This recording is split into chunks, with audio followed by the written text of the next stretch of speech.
পরিষদের মিটিংয়ে আমাদের গুরুত্বপূর্ণ তিনটা সিদ্ধান্ত হয়েছে। আমি এই রিড আউট করবো। এটা রিড আউট করার পরে আপনার সিদ্ধান্তগুলো জানতে পারবেন। আজ শনিবার 20 মে 2000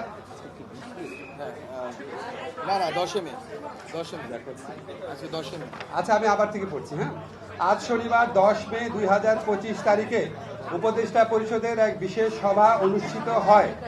সভায় আন্তর্জাতিক অপরাধ ট্রাইব্যুনাল আইনের সংশোধনী অনুমোদিত হয়েছে।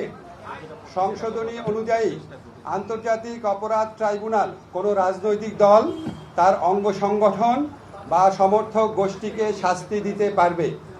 উপদেষ্টা পরিষদের বৈঠকে আন্তর্জাতিক অপরাধ ট্রাইব্যুনালে বাংলাদেশের আওয়ামী লীগ ও তার নেতাদের বিচার কার্য সম্পন্ন না হওয়া পর্যন্ত দেশের নিরাপত্তা ও সার্বভৌমত্ব রক্ষা, জুলাই আন্দোলনের নেতাকর্মীদের নিরাপত্তা এবং আন্তর্জাতিক অপরাধ ট্রাইব্যুনালের বাদী ও সাক্ষীদের সুরক্ষার জন্য সন্ত্রাস বিরোধী আইনের অধীনে সাইবার স্পেস সহ আওয়ামী লীগের যাবতীয় কার্যক্রম নিষিদ্ধ করার সিদ্ধান্ত গ্রহণ করা হয়েছে।